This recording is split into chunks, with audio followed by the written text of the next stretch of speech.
Welcome to the ThunderCast, your Marshall Athletics podcast produced by the fans, for the fans, with your hosts, Russ Livingood and KD Hudnall.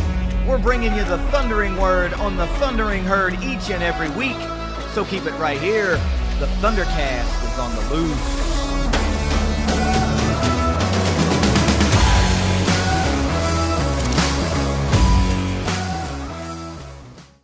Thanks for downloading another episode of the ThunderCast. You can follow us on Twitter at ThunderCast_pod. The ThunderCast are your Marshall representatives for The College Huddle, the largest fan-driven podcasting network in the country. Head over to thecollegehuddle.com to find all kinds of really killer podcasts from teams all across the country.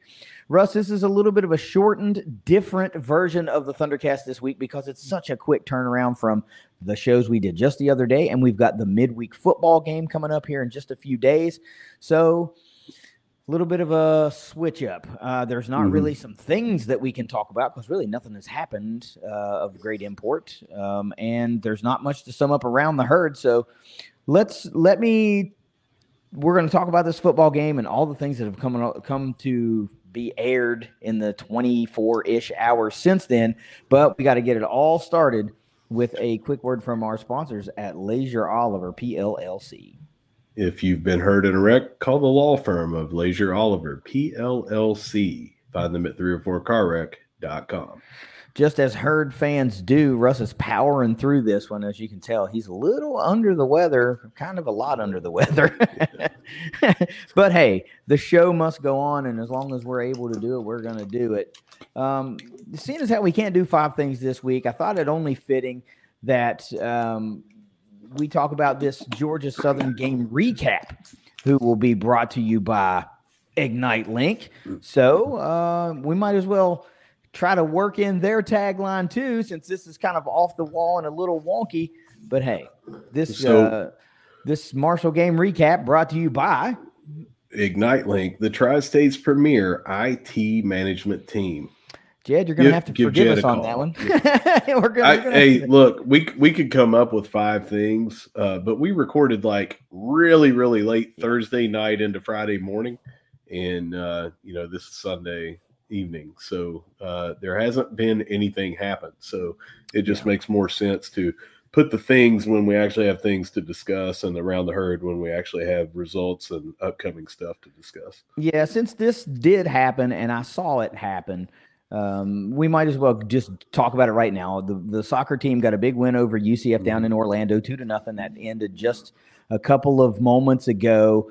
Got a score within 2 minutes of that game. Yeah, 2 goals right out of the gate, and then UCF just really didn't have an opportunity after that. So a big win for the boys on the road down in Orlando, saving the sports weekend for a lot of herd fans because, as we know, this Georgia Southern game was, look, man, there's no way to sugarcoat it. This was an epic letdown.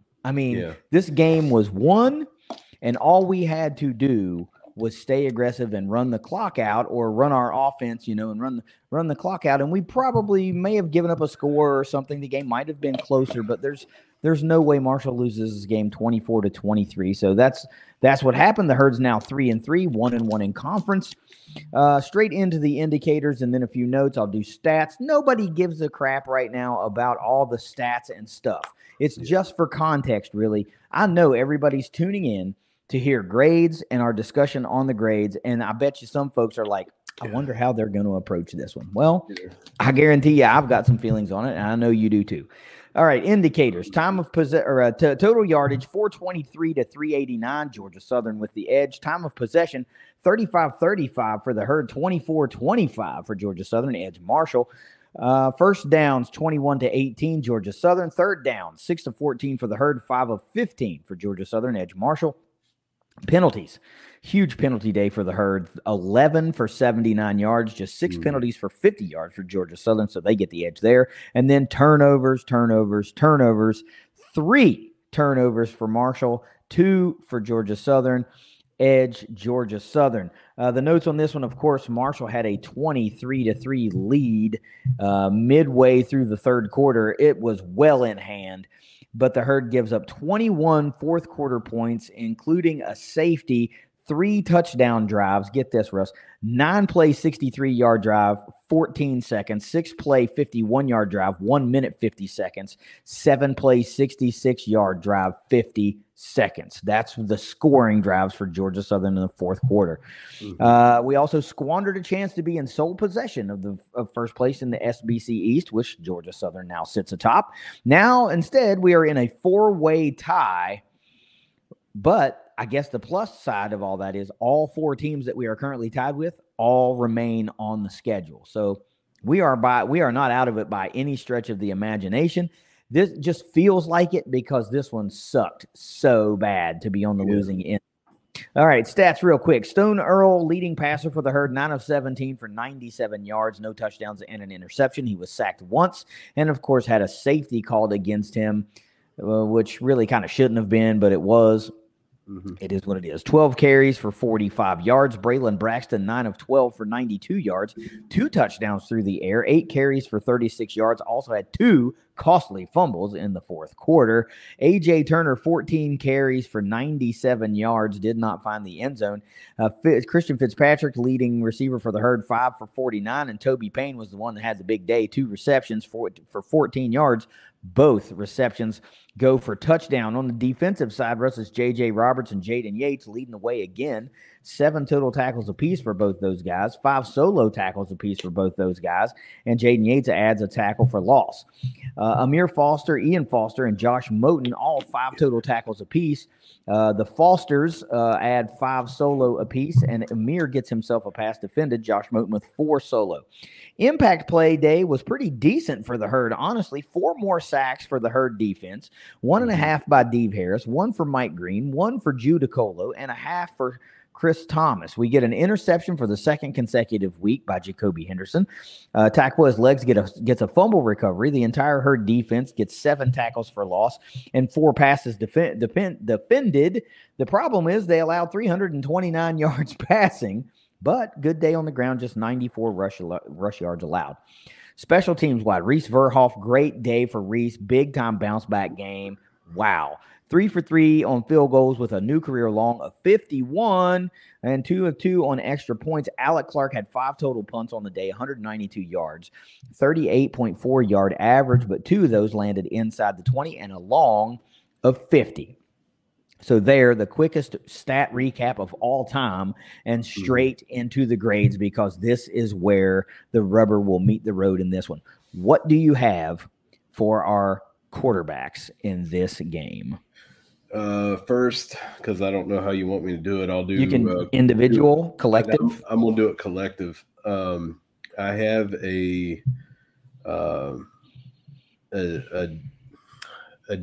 D plus. I was trying to figure out, where I've got both of them. Both of them very, very similar, by the way. But you had 2 passing touchdowns there. But you had 2 costly fumbles and an interception on the final 3 drives. We had one situation where we had at least one situation where we had a 3 and out inside our 10. We had a couple of drives with negative yards. And, some of those, it's not the quarterback's fault. It was holding or other penalties that brought those back.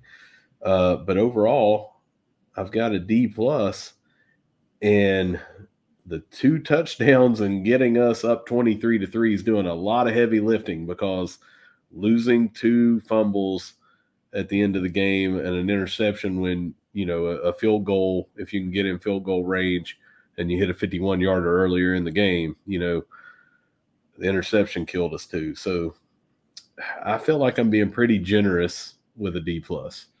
Yeah, on top of all that stuff that you just said, now whether you think it was the right interpretation of the rule or not, quarterback play also led to a safety because it was an intentional grounding call. And what seemed like not a big deal at the time ultimately was the deciding factor in the game. That was the momentum shift too.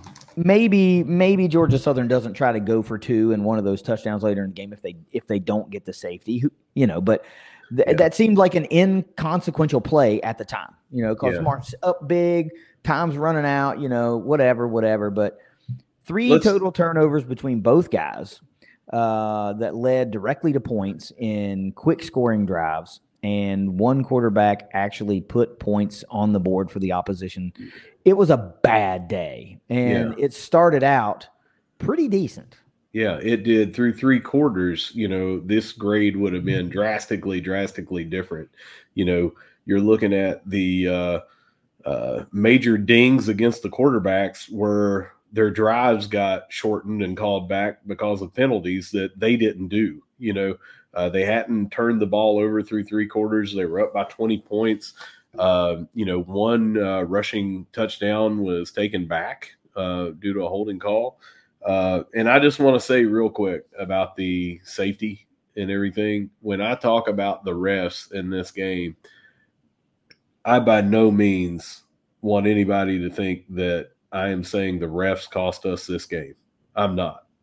But my goodness, was that not the worst interpretation of the rule that there ever could have been? And it wasn't just that. Georgia Southern got one on the similar thing. It wasn't a deep ball, but they threw it where the receiver did a different route. Neither quarterback was under duress. Neither quarterback was trying to avoid a sack. They weren't scrambling for their life. And they basically threw it where the receiver was either supposed to be or where they were thinking the receiver was supposed to be. Yeah, miscommunication is not intentional grounding. That's not. It's not intentional grounding. Guys have been running the wrong routes since the dawn of the forward pass. And the only reason they called the one on Georgia Southern, because it was, we talked about this on the post-game spaces today, they had such a late flag. That flag was not thrown until after the camera showed one ref going to another one. It was basically like, dude, we called the one down there. How can we not call this one? Right. And the guy goes, you're right. That's a flag. Yeah. It was just stupid. We also on the post-game spaces talked about the targeting hit. Now that is more a literal, that was targeting to the letter of the law that targeting is, than what the interpretation is for a safety. And they didn't even review that. And that would have been against us. A couple other things, I think that Braxton's knee was down, but they called it a fumble on the field, and they were like, can't do anything about it. That's a fumble. Yeah. It was bad, but by no means am I saying that was the reason we lost. No, well, these penalties, each individual one, not particularly, but you can't have a subpar. If you're going to play 2 quarterbacks, you can't have a subpar day from both guys. And you had a subpar day from both. Everything positive that they did, they ended up negating themselves late in the game. And that I can't tell you how close I came to just saying it was an F by the quarterbacks, but I do feel,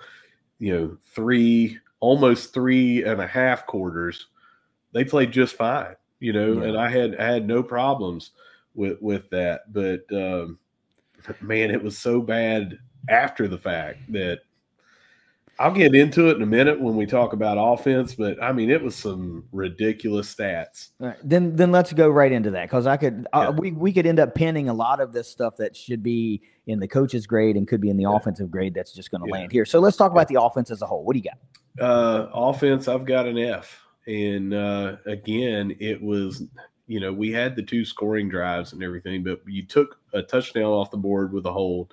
You had the ball on the 26-yard line recovering an extra point. You get a first down and it ices the game, and that gets called back. The very next play, you fumble. You had 3 turnovers on the final 3 drives, and that both allowed them to catch you and pass you, and then ice the game with the interception. All of the penalties, all of the holding, just everything about it. After we scored our touchdown to make it 23-3, we ran 21 plays. Would you care to guess, if you haven't counted them up, how many yards we had on those 21 I have plays? not counted them up, but 12 yards. I know it was next to nothing, because we didn't even pick up first downs. You know what I mean? And like that's what you need. You pick up a first down at any point. And we did. We picked up first downs and they got called back so it wasn't a pickup. But you know what I'm saying? Like we were doing it and shooting ourselves in the foot. We were doing what we needed to do and just saying, there's an unnecessary hold, and that cost us the game. So then ultimately we weren't doing what we needed to do. No, you know what I mean? Yes. So this is a team effort. You can move the ball and then you get a holding call or you get a whatever call to bring it right back. Well, you've got to so that opportunity is squandered, right? Then you get 3 drives. You just got to pick up one first down, and likely you don't have enough clock left to score enough times.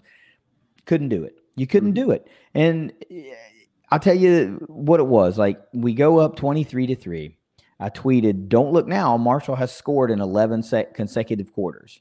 Right? No, this is not my fault. But what they did do was stop being aggressive and stop trying to win that game.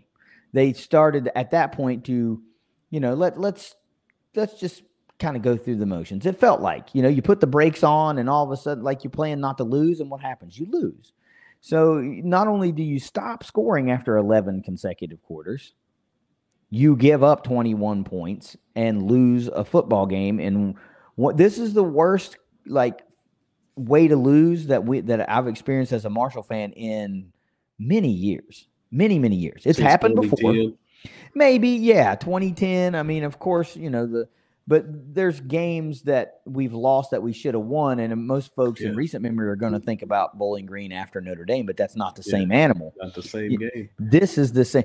I'm thinking of it's Marshall UCF from 06. Yeah. It's WVU in 2010. Like we had these games won. Yeah. And ECU in 21. Yeah, you find a way to lose the game. And that just cannot happen. You cannot be up nearly 3 scores to a conference opponent. Kansas State game in 2005 always gets me as well. Yeah. And I don't know. This is a bad loss. There ain't no way I'm sugarcoating it. This is a completely horrible loss. It was just a meltdown. And someone just asked me, I just picked my daughter up from youth at church, and one of the kids over there is an avid football fan of Marshall.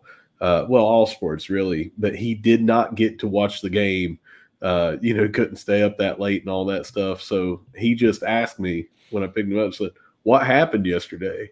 And I thought it was like what happened to the team, but he legitimately didn't know how it went down. And I was like, I would start telling you, but I'd just start crying. I was like, this was an epic meltdown of every level. Yeah, it really was. And there's no way around it. Fans that are pissed are deservedly so. I'm not going to talk you. I'll talk you off of a certain ledge because some folks just take it to an extreme. Sure. But this is a bad law. It's bad. You can't put any spin on the loss at all, and none of us are trying to do that. But some of the things that we'll talk about later, maybe, probably when we get to the fans segment, I'll have a couple of things. But the loss was just bad, and to keep it on the offense here, you've got 23 points. But the offense is really only good for 14 of those, and it was on 2 drives. And the other things that weren't those drives, you start looking at those, or, take those 2 scoring drives out, the yards go way, way, way, way down. Right. Because all the penalties were negating everything you did. I mean, you come out on the first drive and you hit an 11, a 16, a 40, you're throwing it all over the place. You're going right down the field and you're just like, well, hold on, here's some penalties. You get the ball on the, I can't remember what it was, maybe the 20, with that fumble. And then you get negative 30 yards in penalties on one drive. I mean, it was just everything about, like, even through the first 3 quarters, the offense was still going to get a decently bad grade because of all the penalties. Mm-hmm. But then when you throw in the fourth quarter with just negative yardage, basically, or 21 touches for 12 yards total, that's just horrible. And the other thing I have to talk about here, which is also a little bit on the coaches, but it is offense, is you have a runner in AJ Turner who had been getting good yardage all game long. And you go into this implosion mode late in the fourth quarter. And at no point during those 3 necessary drives to ice away a game, when you're on your heels, he gets no touches. No, he got some touches before that. But when you're in the throes of this comeback, your most capable runner does not get the football one solitary time. One solitary time. Yeah, I think the final carries that he had or touches he had, they had a 2-yard pass to him and a run to him, and that was in the fourth to last drive where we didn't get a first down. And then the last 3, you've got Payne and or Houston in there, and instead we're running with the quarterback. Right. I just don't. That's not to me. Especially when we get the ball at the 26-yard line with the onside kick recovery, and basically just run the ball up the middle with Ethan Payne, and you get to run the clock out. Even with the 2-minute stoppage, they have 1 timeout, and we didn't. We ran it with the quarterback and fumbled. Now, could Ethan Payne have fumbled? Yes, he could have. Anyone could have fumbled. Yeah, but these guys are far more obviously adept at protecting the football. Yes, yeah. Right? We are seeing fumbles by both quarterbacks now because of excessive runs. And we've pointed to this. They're running the ball too many times as a quarterback. 20 out of 43 rushes that's too many. Yeah, that's too many. And when your star running back has 14 carries and 97 yards, you got to think pushing him to 110, maybe 105 ices the game for you. You just, it's unfathomable almost. So solid. I don't disagree with the grade. F grade all the way around. Defense, what do you got? Man, I have to go with an F on that too. And it's sad because they got after this quarterback. And what gets it for me is we had limited them to 1 for 6 on 3rd down and 20 yards rushing at the half. You're up 16-3. They had 3 points is all they had given up. Right then, it's almost an A+ grade for me. It's maybe an A, but it's as close to an A+ as you can get. 3rd quarter, not really that bad. They started moving the ball a little bit better, but you still not bad. 4th quarter, you cannot give up 21 points on the drives and the times that you're talking about there. And, the pass interference and just everything about it. It was just like every single thing had to happen in this game for it to be a loss the way it did. You take one of those away, one of the fumbles away, it doesn't happen. You take one of those penalties away, it doesn't happen, because you get the first down. It's just every single thing had to happen. And I have to give it an F. You can't give up 21 points in the 4th quarter to lose the game and get better than an F for me. I'm sorry. Yeah, and let me just – I mentioned the drives. Let me go over them again real quick. 9 plays, 63-yard drive, 14 seconds, touchdown. 6 plays, 51 yards, 1 minute, 50 seconds, touchdown. 7 plays, 66 yards, 50 seconds, touchdown. That's 180 total yards in 2 minutes and 54 seconds. Look, man, credit to Georgia Southern because they went on a tear. They smelled blood, and then they attacked the wound. And what did they have? They were playing with house money. They were defeated. That game was lost for them. So they were playing with house money. Why wouldn't you take the chance? And you think, geez, man, Marshall recovers an onside kick. Surely that's enough. Not enough. They just went after it. And for 3.5 quarters, this defense was great. And it just goes to show you if you don't play 60 minutes in the Sun Belt Conference or most conferences, if you don't play 60 minutes to win a football game, you can and most likely will lose a football game. And you see that win probability thing people have been posting and all that. Marshall was up to a 99.9% chance to win that game and lost because you did not play a 60-minute football game. Sometimes it takes that. I do have to say one thing, and I'm not trying to play Johnny correction here, but ESPN obviously has something wrong with that 14-second drive because they have it starting at 6:45 and ending at 6:31, and I know that's 14 seconds, but you don't have a run for 2 yards, a run for no gain, a sack by D.V. Harris, a run for 12 yards, a pass complete for 34 yards. All of those had no time come off the clock. It still shows it at 6:45. So I don't know what the deal is there. There's some kind of wrong. I don't care if it was a minute 14. I don't care if it's 2 minutes and 14. Whatever it was. The drive is the drive. But just to clarify for anybody out there, it's going 9 plays, 14 seconds. Yeah, something was wrong there. But I do remember it. I mean, they were in a hurry up and they just charged right down. Yeah, you can't go that fast though. Yeah. How about special teams? What do you got?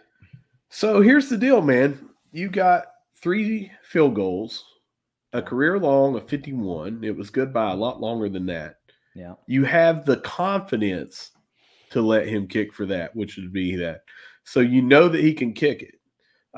You had, not a horrible day at punting and punt defense or anything like that. We fielded 2 very timely, and J.J. Roberts, especially with that last one, just fielded them perfectly. Onside kick attempts when, that could have been a disaster. So all that sounds really good, but let me tell you, it's not even the kick out of bounds on the kickoff that goes to the 35. That was kind of inconsequential. For me, we miss Elijah Metcalf fielding punts, and we had so many times where we did not attempt to field the punt that it allowed it to get within the 6, the 5, the 4, inside the 10 and all those. They had 4 punts inside the 20, and we didn't try to attempt to field them. We had 1 punt return and 10 yards, I think it was, by Chuck Montgomery. But it was the not attempting to field them and letting it just bounce that really bit us and put us behind the 8 ball on a couple of those drives. So it's not going to be what you'd think it is, because otherwise we had an amazing special teams day. So I have to go with a C- on that, with an otherwise good special teams performance.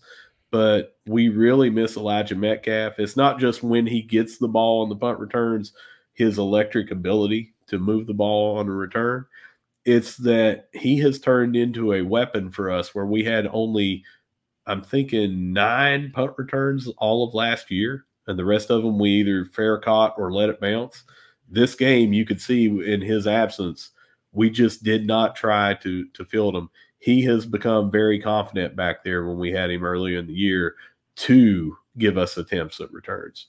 So I felt like that hurt us. Yeah, that was definitely a facet of the game that was missing, one that Marshall could have definitely used when you're talking about just needing to gain precious yards here and there. Sure. But huge shout out to Reese Verhoff for a big bounce back game. Yeah. Huge major game. Yeah. Been struggling quite a bit, missed some longer kicks, and then he comes through and bangs one from 51 on the road. So good props to him, man. Way to bounce back. I like this performance better than that ODU game where he kicked the 4 field goals and we won 12-0. I know that was a big game for him, but I like this, getting 3 field goals and 1 from 51. And I'll be honest, I think 55 easily, because it was right down the middle, had plenty of leg. Big game for him. All right, let's go to the hot button grade of the week, and that, of course, is the coaches. So I know we're going to have to break this down a little bit, but what do you got for the coaching staff? Well, so I think that it has to be an F. You've got the play call management down the stretch, like we were talking about. Don't run with the quarterback. The quarterback's running too much throughout the game. And not just so much of, well, it was effective. Look, it got 4 yards, because we talked about that. It's better than throwing an incompletion or possible pick or something. But to me, don't put them in that situation at all when you've got 14 carries for 97 yards and guys been doing it every game up to that point. To me, it's just a little bit of everything that, you're up 23-3. and you see the momentum going the opposite way, something's got to change, right? You can't allow it to just go that way. But the runs with the quarterbacks at the end,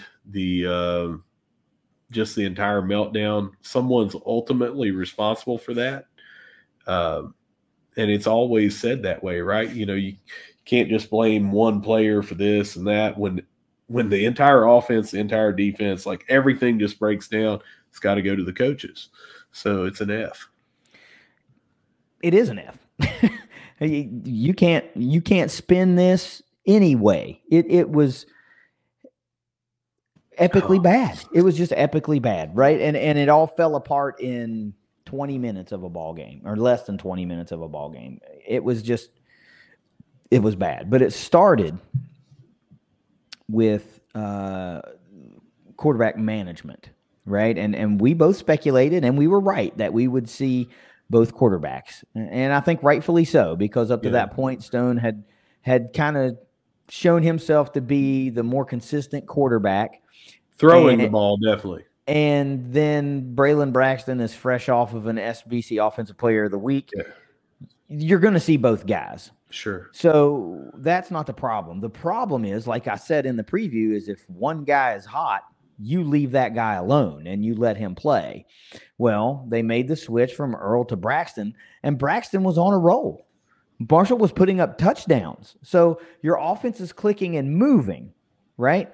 And then the big mistake was going back to Stone Earl when your offense was clicking. And that's like the main thing you can't do. When your offense is humming, leave it alone.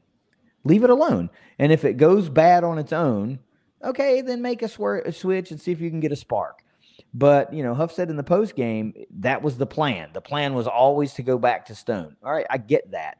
But plans need to be fluid, because your offense is moving the football, putting up touchdowns. No, not just field goals. Now you're putting up touchdowns. Mm-hmm. You need to leave it alone.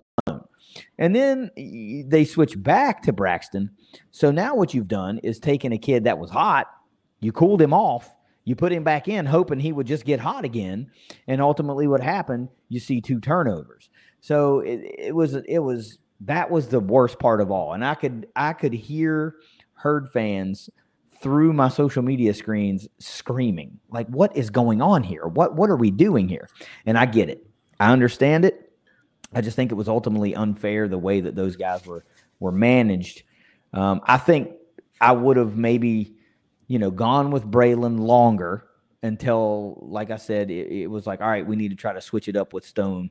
And if that's what you ultimately do, then I think that, barring injury, Stone Earl finishes the game if you go back to him. So it was a couple of one unnecessary sub, and then switching back would ultimately doom the Herd. The play calling at the end, you're right. You got how A.J. Turner doesn't get some carries in the final 3 drives of the game is beyond me. It's beyond me. All you need to do is pick up 1 first down. The 2 of the final drive, the final drive, you got to throw at that point. All right, yeah. But what I mean. But out of the last 3 drives, especially the 2 that were fumbled away. But I'm going to play not necessarily devil's advocate. I'm just going to go through here and tell you what I saw during the game and why I thought what happened with the 2 quarterbacks. And I'm not taking up for any of it. Here's what I think happened. Going into this game, I said I thought Stone Earl would be the starter, and you would see a heavy dose of both of them, mm-hmm. And why did I say that? Because they were the 5th ranked as far as worst. They were the 5th worst ranked against the pass. 127 out of 133 or whatever it was, 129 out of 133, whatever it was. They also, your guy that you talked about that was their kind of do everything defensive back, had a broken finger and was announced as not going to play after we had done our recap, of course. And so you've got their one defensive back that has been making plays, not going to be there. And they're already with him. They were historically bad. Mm-hmm. And everybody going into or coming out of the Western Michigan game had said Stone has solidified, You know, he's the guy. He can throw it. He can do it and all that. And then we make the switch to Braxton for injury / throwing a curveball, whatever it is. Braxton matched up much better against a bad rush defense for Appalachian State, and it turned out to be the right call.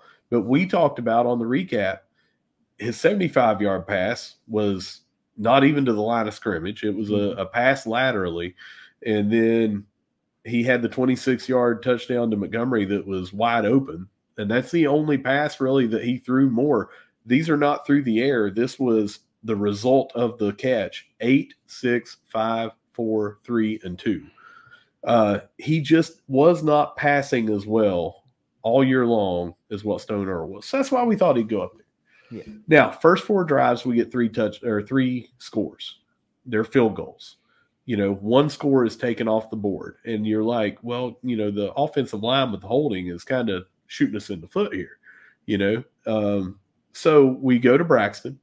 He has an immediate touchdown drive. The very next one, he goes 7 plays, only 20 yards. And you're looking at him doing the same thing as kind of what was hurting Stone. It was the offensive line and the penalties and things like that. Then he gets another scoring drive. And then he comes back. And the last drive that he got before they went back to Stone Earl was we got it around the 6-yard line. We had 3 plays for -1 yards, and it's 3 and out and a punt. And you're like, well, let's put Stone back in at this point. Let's try to get this pass going, because right now, yeah, we scored twice, but they're making adjustments and everything. We need to go back and try to move the ball down the field through the air like we did earlier with Stone. And I feel like that's what they did, because he was fresh off a 3 and out for -1 yards. His other drive that wasn't the touchdown drive was 7 plays, 20 yards. It was ineffective. So out of his 4 drives, he had 2 that were amazing and 2 that were largely ineffective. I feel like that's why they went by. I'm not saying that that was the correct call. That's just what I feel like they did. Ultimately, you're probably right. Ultimately, it did not work. No. But you cannot game plan that your guy that was the Sunbelt Conference Player of the Week with 5 touchdowns and no turnovers the week before is going to come up with back-to-back fumbles within 3 plays or 4 plays or whatever. One of them at the 26-yard line or the 33-yard line, I think, after the penalty, where all you have to do is run with a quarterback or whatever. You can't game plan for that, but you also can't give the coaches a pass for that. No, you cannot. So let's move right into the fans and grade the fans. I'm going with an F on the fans too. And it's not all the fans, but it's alarming to me how many times people will just basically give up on everything when you could still win the conference. And not just like, you know, well, we would have to go undefeated and everyone else would have to lose. You know, it's still pretty wide open. Yeah. You know, it's early in the conference season. It's still wide open. Hardly anybody else in the conference looks unbeatable. JMU, you know, obviously looked the best when they've done some things, and then they got beat by ULM, who's in the West Division. It looks like the East could be still ours for the taking. But what I'm seeing that gives the F is when we're saying no one show up, no one go to the games anymore, no one make donations anymore, you know, or people saying, you know, I've given up on this team and this university, and I'm not going to go anymore. And, you know, I probably won't be there on Thursday, or, you know, I'm definitely not going to do this or do that. I'm sorry, that's trash. You can't do that. You know, I had posted on here. Now it was from a burner account that's wanting to be an insider and everything. I don't give a shit about that stuff. You know, I don't. Here we're using our real names, putting our faces with those names and putting our takes out there. If you want an anonymous account and use it as a burner, that's fine. but don't put a take out there that you wouldn't put next to your name and your likeness, right? Mm-hmm. But I had been talking about going to Hattiesburg because I've always wanted to go to Southern Miss. I've always wanted to go and experience that. This is the only year that I would have been able to do that. We probably won't go down there because it's a cross-division rival again for 4 to 8 years, however it's going to land. So I wanted to go this year. And I was talking about that. And after we lose, the burner account says, no need to go now, or no point in going now. Miss me with all that shit, man. I'm going to go to the games because I support Marshall. I also enjoy the road trips and the experiences and all that stuff. I've been to a bunch of games that we've lost. I've been to some heartbreaking games that we've lost. All the ones that we talked about earlier, I was at every one of those games except for the Bowling Green game in 22. I couldn't go to that game. Mm-hmm. I was up there in 04 when we lost to Ohio State. I was at the WVU game in 2010. UCF, you and I were right there together. The ECU loss, in 21. I was there. All these different games. I've been to the blowouts. When Akron came into our house and destroyed us in 2016, all these heartbreakers, I was there. You know what? I was there the next game too. And I'm not trying to act like a super fan. I'm just acting like a fan. That's something reasonable, that I enjoy watching Marshall athletics. And you take the good with the bad, and you have every right to be pissed off at losses and losses that are sure victories like this one. But you don't stop going, and you don't basically try to be toxic to everybody else and convince them not to go. Telling students not to show up. Telling fans not to go. It's bullshit, and you shouldn't do it. You can, if somebody doesn't want to go, don't go. But don't actively try to recruit other people to not go. Yeah. That's what's a horseshit take. Yeah. Like, come on, man. Really? Every time these things go around, it's the same thing. You got to speak with your pocketbook. Yeah. You can speak with your pocketbook, but do you understand what that means to a program like Marshall?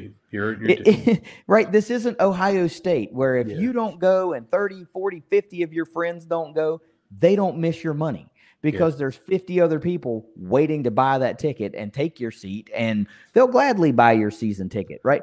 At Marshall, we need our fan support. Right? We need ticket sales. We need concession sales. We need people to buy merch when they go to the games. We need these things. And it continually is lost on folks that they think, well, they'll listen if I don't go to the game. Dude, they're already listening. We just don't have unlimited resources, right? Our administration hears fans. Yeah. And I think what some fans are like, well, they ain't doing nothing about it. Well, first of all, that's not how this works. Yeah. Right? Never, ever in the history of ever is an athletic director just going to come out and speak out about a bad loss in real time and while emotions are high. It's not going to happen. Yeah, and say, look, this person's fired right now. It's not going to happen. Because Johnny Anonymous on Twitter said, I want this to happen. I even saw somebody say that they were coming into Huntington and everything, and they're like, if I don't have an answer within X hours or whatever, what in the hell are you talking about, man? You do you, man. Whatever you feel is necessary. So I don't know. It's crazy to me. Here's my thing in a nutshell. All right. Fan grade F, fine. If that's where you feel it is, that's fine. I'm not going to disagree with that. The only problem I have is people trying to recruit other people to not go. Hey, everybody pack it in, boycott. Man, it's really hard to not drop an F-bomb right now. Right. Yeah. But the other thing is personal attacks on coaches and players. Grow the hell up, man. These are people, right? I get that you think that they are some figure that you see on your TV or you see on the sideline or something. They're people, right? They have families. They have emotion. They have workloads. You don't know what's going on with their life. Why can't you just freaking be kind? Those guys just battled their guts out for 60 minutes and lost in one of the worst ways that we can all remember losing. and you want to go to social media knowing full well your name and your face isn't behind what you're saying, and you're going to talk shit to a guy that's about 6'5" and 280, knowing full well you wouldn't say what you said to his face. Yeah. Like, look, man, people know what I look like, and I'm not saying that to be like, hey, I'm somebody, but when I go to a game, people know my face and they know my name because we do this. And that's a reason you don't see me out here spitting these ridiculously toxic takes, you know, because one, that just ain't how I'm wired, because to me, there's no room for that. But why would I want to do that and then have to face someone that I just talked shit about?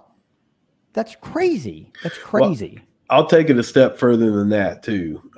You know me, and I'm not trying to act tough or anything, because I don't go around getting in fights or anything and probably get my ass whooped. But what I'm saying on this is I've never been shy to give my opinion to somebody, to them directly, you know. And, you know, I have reached out before and said, hey, just want to let you know, I thought this about this. And I feel like I'm fine with that. Maybe they're not. Maybe they're like, well, you should have just kept that to yourself. But I feel like that's just me being honest in who I am, right? Yeah. And I'm not going around sugarcoating stuff and things like that. I see it how I see it. But ultimately, I don't care if we go 0-12. I'm still going to be a Marshall fan. What am I going to do? Go jump on a bandwagon and say, well, let me pick a team that wins all the time? No, I'm not a Marshall fan because we win all the time. And when I see the people that are basically, we've talked about this before, but are like, well, I'll go to that game that's down the road. You know, this is preseason. If we're like 5-0 going into that game, I'll go to that game. What in the hell are you talking about? You either go to the games and support your school, or you don't. And if you don't go and you don't give money and you don't buy tickets, you don't give to the Big Green and you do anything else, all you are is bitching and complaining about the team that you like. Go follow an NFL team and don't give them any money or something, because you can't sit around and bitch about everything and then hope everyone caters to you when you're not part of the solution at all. You know? So it really turns me up to see people doing it anonymously because they know there's no blowback. But I'm going to tell you a little something. We had post-game spaces today. And what I'll tell everybody that's not been on the post-game spaces, that before this year, we always tried to do them as close to the end of a game as possible. And this year I had to switch them to Sundays. Your schedule just won't allow you to participate. You're working. And it was ridiculously hard for me to try to tear down a tailgate or leave an away game where you're walking 2 miles back to your vehicle and then try to navigate traffic for an hour and a half to do a spaces. So we did them on Sundays. What we found on these spaces were a lot of people, after a loss such as this one, that you were going to have some very wild emotional takes.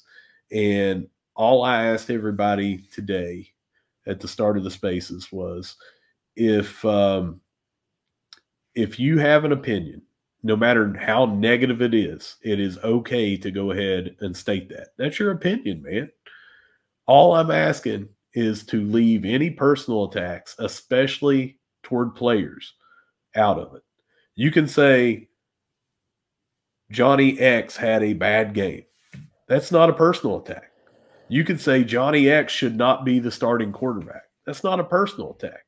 But saying Johnny X is the reason that we lost the worst game in the history of the world, and they shouldn't have let him back on the bus, and he's trash and he's garbage. That was all the things that we heard, and we heard a lot more last year. I ask that we not do that toward the players, mainly, coaches secondly, but players mainly, because we're talking about 18 to 23-year-old kids here. Every single person went by that rule easily today, and we had civil, respectful discussions about this, and everyone was still negative about the game, because rightfully so. Yeah. You can do it. You can articulate your opinion without resorting to personal attacks. But a lot of people resort to doing it because they've just got some random names and numbers that they've come up with as their Twitter handle, and not putting their face and their name out there with their takes, so they can say whatever the hell they want. And I ain't here for it. And it's those fans that got the F, because we've got plenty of fans that are fine. You don't have to believe everything is okay, and you don't have to see all the positive in a shitty loss to be a quote unquote fan, because this was bad. I'm a fan, and this was not good. I don't like talking about it. This was horrible, right? Overall, let's breeze through these. Let's give me an overall grade. I don't know if we got to talk about it, but overall's an F, just because of the experience of everything. I mean, there's no other way to look at it. No, shitty game. Move on. Midweek coming in a few days. Offensive MVP. Who you got? I'm going to go with Toby Payne. He had a couple of holding penalties that hurt us, but he came up with 2 touchdowns, and both of them were in the red zone. And I'm here for that. I think that we need to work him in a lot more, but that's a good game by him. Yeah, he was my offensive MVP as well. Great game by Toby. I can look past a couple of holding calls because he ultimately, just like the quarterbacks went the other way with it, he offset those holding penalties with points on the board, so good for him. Yeah. Defensive MVP, who you got? DV Harris. He was all over the place. 1.5 sacks. Just like the previous week against App State, I felt like Mike Green could have had a couple more. Same with DV here. He could have had a lot more tackles for loss or sacks, but they just got out of his reach. But no matter what, he was a disruptor even on those. Yeah, and he had a big one late, and I thought that might be a difference maker, and ultimately it was a freaking conversion on the next play. Special teams MVP, who you got? Veerhoff hitting the 51-yarder. Just the confidence level. We talked about this previous years on the longer kicks. He had to kick a lower line drive to get that distance. He does not have to do that this year. He's had a little accuracy pushing the ball to the right this year, but that was right down the middle. He was 3 for 3. The only ding that you can come up with for him is he kicked one like it went out at the 2 or whatever instead on the other side of the pylon. And that's really a nothing burger there, getting it at the 35 instead of the 25. Yeah, he was mine too. It's surprising that we went 3 for 3. We don't talk to each other about these things, but we did all 3 pick the same 3 guys. I did want to, again, give a special shout out. I do acknowledge Jacoby Henderson's 2nd game in a row with an interception. So first 2 of his Herd career in consecutive games. We might see the makings of the light bulb really starting to come on with Jacoby, and I'm kind of here for it. Luke Creasy has a good article out about that where he said that he wanted to start watching the film breakdown and everything, and you can see that seems to have made things click a little bit better. Already an amazing talent that we've talked about for a couple of years with his nonstop motor, his physical abilities and stuff like that. It just seems like the past 2 weeks he stepped it up, not 1 notch, but 2 or 3 notches. Yeah, for those that are new to the show, a couple of years ago is when Jacoby was a freshman. He jumped on the page for all of us during spring ball because he was running with the ones against big-time, tall, big wide receiver Corey Gamage and going toe-to-toe with Corey. Ran him down. He was making headlines in spring ball way back as a true freshman. So he's been on the radar for a while. It's great to see him get the light bulb coming on and starting to click a little bit. All right, final words on this one before we move on to the midweek. Thank God it's over. That's the final words. Let's just never bring it up again. Well, it'll be brought up again the next time. Freaking debacle loss, it'll be that one. I just feel like I need one of those red lights from Men in Black where I forget all of that game happened, so I can put that one past us. Yeah, I hear you.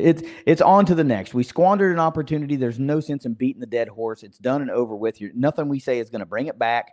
We've identified everything that we hated. It's over. All right. Screw it. It's over. We can't get out of here, though, without spending a few minutes about talking about this situation, obviously, that's flying around everybody now. And we're going to talk about Coach Huff specifically because it was immediate. Like all the fans and their personal attacks and this, that, and the other. First of all, we've covered that. There's no room for that. If you don't want to support the coach, fine. Don't support the coach. Go to the games to support the players regardless because they're busting their asses, right? And they're trying to put on a show for you. The worst thing that you can do is have those guys walk out to an empty stadium. How the hell what does that say to those guys? We lose a game and now nobody wants to come and watch. If that's the attitude you want to have, then don't be surprised when guys hit the portal. You know what I mean? And they leave like, why would I stay? Like that we lost one game and now the stadium's empty. We lost one game and we've got people on social media calling for a boycott. Yeah. Get freaking serious. When does a program need fans the most? When they're losing. When they're losing. You know, again, go jump on the Ohio State. By the way, they lost. They spent, buku million on everything that under the sun for their athletic department, their team, everything, and they went out and they lost. Mm-hmm. So it happens everywhere. Alabama got beat the week before and almost got beat 2 weeks in a row. It mm-hmm. happens everywhere. But if you're like all you care about is winning, just go pick a team that's going to go out and play an FCS school that week, and you can back them and feel good about yourself and say, oh, my team always wins. I don't give money. I don't go to the games. Now, I know there's some people on here bitching that still go to the games and give money and stuff. I'm not making a blanket statement. But there are some that are doing this that don't do anything but get on Twitter and bitch or Facebook and bitch. Yeah. So I say that I've said this before, and I know our athletes and stuff, they're not my children, right? But I use the analogy like when your kid screws up and when your kid is taking a loss, you love them a little harder, right? Yep. You love them when they win. You love them harder when they lose. And that's the same thing being a fan of a program. Like they need your support now because they just took one on the freaking chin, right? Like choose to uplift somebody instead of kick them while they're down. Yep. Okay. But here's what we got to talk about as far as Huff goes, right? Because everybody's like, I'd pony up for a buyout. I'd pony up for a buyout. Well, that tells me you don't pay attention to what's going on because it's widely known that Coach Huff is in the final year of his contract. Right. And there hasn't been any talk at all that we've seen about an extension or else we would have talked about it.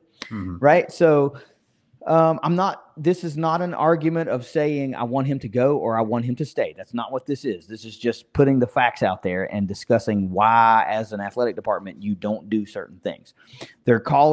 Many folks are like, he should be fired today. No, first of all, you don't do that. I don't know what you think that will prove. What message does that send? Secondly, you don't need a buyout currently because there's no extension in place. So this is just putting the facts out there. Whatever your feelings are about Huff, he's done some really good things, but if all you care about is wins and losses, I can understand why you would be angry, because we haven't won a road game in a while. We haven't won a road conference game in a while. And those things they matter. They matter. It's hard to play for championships if you can't win on the road consistently. But he's done some really good things within the program. You know what I mean? Like we've talked about it many, many times. Like guys are graduating at rates that we haven't seen ever. You know what I mean? That you don't hear about players in the news for all the wrong reasons anymore. Like service is a big part of the program again. Community service. There are other things that are outside of wins and losses that make him an asset to the Marshall program. So for people to say he's tanking the program, he's losing on purpose, he doesn't want to be here, I don't believe that, and I don't buy into that. It's just those fans want to see more wins. Hell, I want to see more wins too. Why would anyone do that? Right, nobody would do that. Like, because even if it doesn't work out here, you're going to want another job. You know, you're just not going to land one by going, well, I tanked that program. I just figured you guys would give me a shot. One other thing that I want to interject real quick, and then you get right back at it, is I saw several things before this game, not the day of the game, but throughout the week, that if we don't start Braylon Braxton in this game coming up, Huff should be fired, And that was like days and days ago, like 6 days ago, maybe even 7 days ago after the game, but it's still the same Saturday. Yeah. And that's stupid, I guess would be the answer. Of course, when what that is somebody trying to be funny. It's like, oh, look, he's the SBC Offensive Player of the Week. You should be fired if you don't start it. Like, ha, ha, ha. And we talked about the matchups and everything, and there was the reason that he was the backup quarterback going into that, and you can feel how you feel on, well, he should have been the starter from the beginning or however you feel. But the facts that we have seen is some of the same people that are saying, like, well, now Braxton's the guy and everything, and Stone should never get another ever chance to do anything. It's always the extreme. It's always the extreme. Because they said, I'd love to go back and screenshot where they've said the two different things. It's like, man, Stone Earl's my guy. He's proven it to me. You know, he's the one that can move the ball down the field. Look at Ohio State. He moved the ball versus Ohio State. We put Braxton in, and the game changed, and we couldn't throw the ball down the field. And then, you know, you go to Western Michigan and say, man, he really proved it. He can do this, and look what he did. And then App State, he didn't play except for the one throw, you know, when the helmet came off for Braxton. And then all of a sudden, these same people are like, man, Stone Earl ain't never been it. Well, you just anointed him the 2 weeks prior. Yeah. You know, that's what gets me. So I want to circle back into this and talk about, like, from an athletic department standpoint of why you don't fire a coach at this level mid-season unless you don't do it over wins and losses, right? Because number one, Marshall's not 0-6. Right. We're 3-3 and 1-1 in conference. If Marshall goes on a tear, they could very much go down to Harrisonburg and get a win and own that tiebreaker. We did it a couple of years ago, right? I'm not saying it's going to happen. I'm saying if you go on a tear, you could find yourself in a conference championship game. How unlikely it may seem right now because of this horrible tasting loss that we just experienced, it's all still on the table. You can still make a bowl game. You can still go to the conference championship game. I'm not saying we are. I'm saying it's possible. You are not mathematically eliminated from having that happen. So until you are mathematically eliminated, it's all on the table. So that's why you don't fire a coach mid-season while you're 3-3. Remember a couple of years ago, we were like 3-3, and what happened? We had an undefeated November and big turnaround, and, you know, won the bowl game, and everybody's like, man, we ended up with like a 9-win season that year. Yeah, 9-4. Right? So it has happened. Not only before, it has happened here before, and it has happened under Coach Huff before. So talk about the recruiting impact. Yeah, right. That's what I'm saying. So before you even get to recruiting, let's say you're the athletic director and you're like, you know what? I'm done. I'm firing my head coach who's 500 on the season. Granted, it's not where you want to be, but what is your best case scenario? Is you might have been 5-1, right? If you beat Virginia Tech and you beat Georgia, you're going to be 5-1. So nobody wants to be 500. It would be much better to be 4-2. I got it. But what does that say to potential coaching candidates about the type of athletic department he's coming into? Yeah. Oh, my God, if I'm 500, they're going to fire me at a G5? Yeah. Are you kidding me? Like, wow. It's like, so you have to maintain a certain amount of integrity. And Christian Spears has said before, at Marshall, we honor our contracts, right? And he's done it with other coaches. They've honored their contracts, right? So that's one reason that you don't fire the coach midseason. A, it's just the wrong thing to do. B, what does that say to potential coaching candidates? C, what does that say to your current roster of players? And no matter how much you want to think that guys commit to Marshall, they don't. They commit to the coaches that recruit them. Yep. So if you fire his coach, he's like, well, that's who I committed to play for. And in today's transfer portal world, the first transfer portal opens, they're gone. They're gone, right? And the other thing you alluded to is recruiting. Yeah. Right? What does that say to portal players? What does that say to high school recruits? Yeah. What does that say to guys that are high on Marshall as a program, largely due to the coaching staff that's in place? It must be incredibly hard for Coach Huff to recruit, knowing that he's essentially now on a 6-week contract. Yeah. Right? If we don't make a bowl game, the man's on a 6-week contract. Right? How do you recruit and try to build a program with that looming over you? Now, again, I'm not saying one way or the other. This is not my opinion. He should stay. He should go. That's not what this is. It's just a factual statement of I don't want to call it economics. Okay, I wasn't going to use the word economics, but it is. Yeah, it's the logistics and the economics and the business side of what this is. And you have to look at things strategically. That's why you can't let your knee-jerk reaction and your emotions come into things and go, oh, God, this was horrible. 21 fourth quarter point, you're fired. They're all fired. You guys are walking back to Huntington. You can't do that because that's how you truly set your program back years and decades. You just can't do that. And let me talk briefly about, legislation changes all the damn time, so it's hard to say. But as of right now, we still have the early signing period, and it's December I don't know, mid-December. Yeah, it's not far after like a conference championship game, right? So let's say you fire them now. They have plenty of time to say, well, I'm backing out of my commitment. Let me go find somebody else to sign with before that's going. Yeah. That is the one thing that I feel like they need to change that would impact bowls, coaching changes, everything, is just get rid of the early signing day and bump it up to the one in February that they have right now, or move it to January, kind of go in the middle of the two of those, because it's messing up like the transfer situation. It's messing up everything because people have to enroll at their new school by January to be a part of spring ball.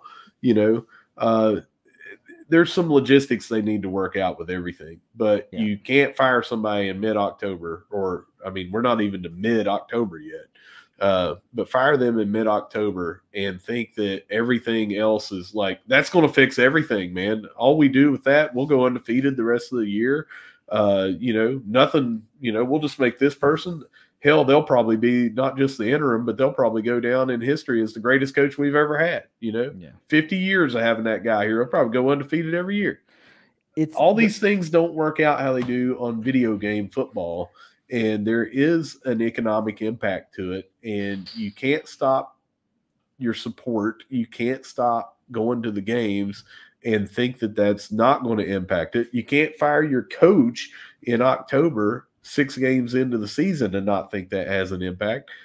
You talk about starting over.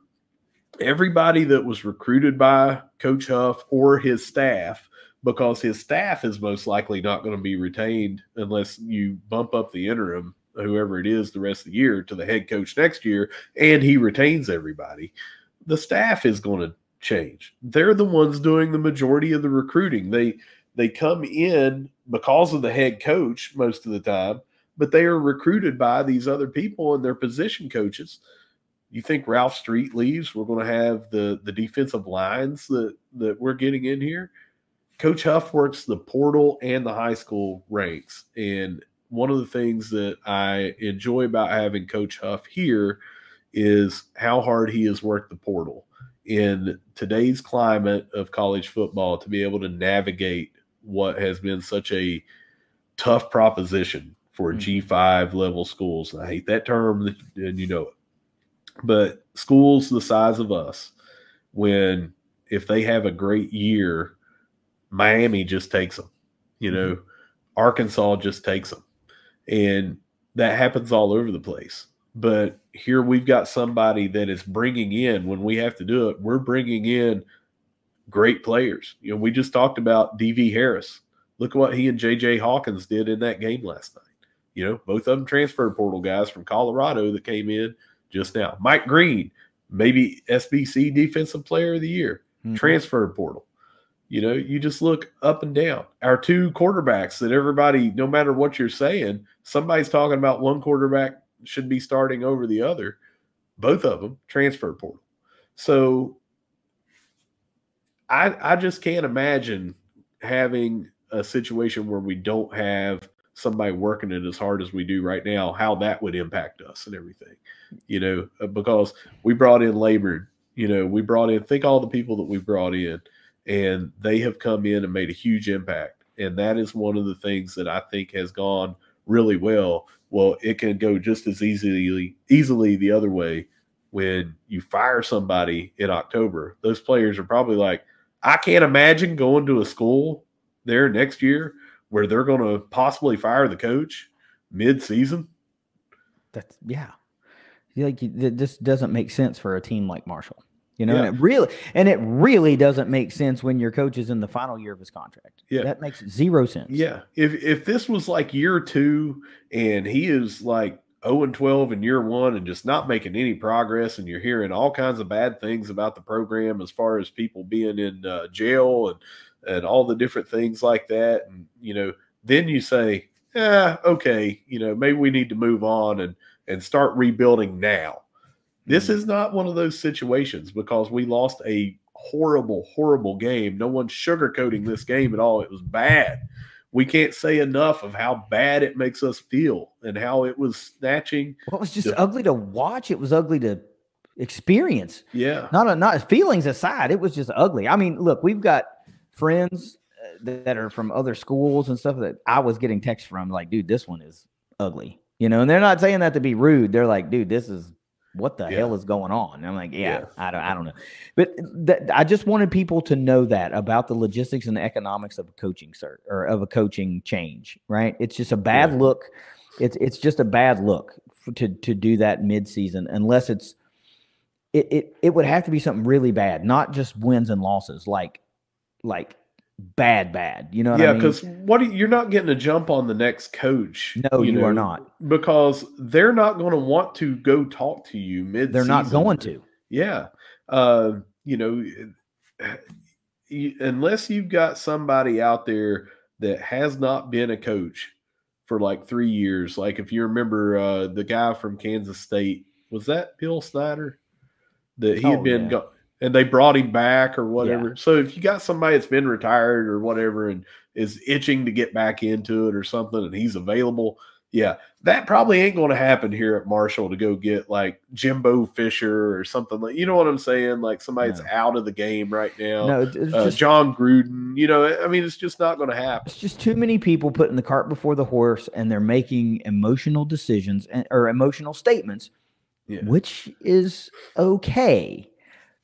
You just can't expect that those are going to be heard and then followed, you know, because rational individuals that are making multi-million-dollar decisions cannot afford to make those decisions with raw emotion alone, right? It might be a part of the decision-making process, but you cannot make those type of decisions just raw emotion alone. There's a process that has to be taken, and one way or another, whether coach gets extended or Marshall and coach part ways at the end of the year, there's a process to be followed for each of those scenarios, right?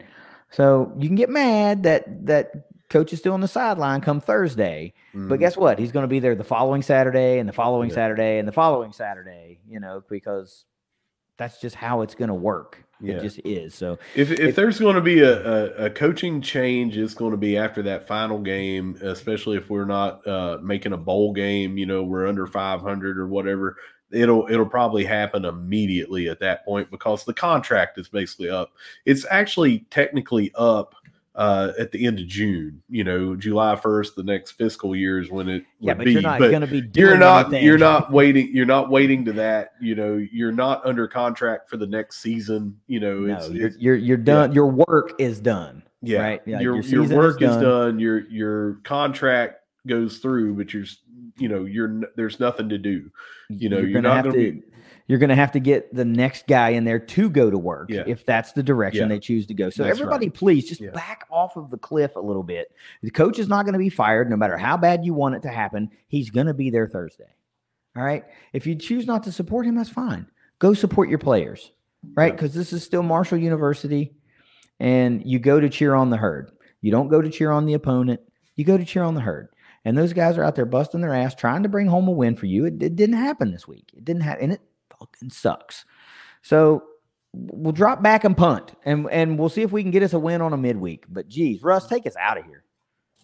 Whether you see us at the Cam, whether you see us at the Joan, which you'll definitely see me there, or you see me getting wheeled into Capitol Huntington Hospital for their iron lung, no matter where you see us, we're going to be saying, go Herd. Go Herd. It's the Thundercast. See y'all at the midweek. Later.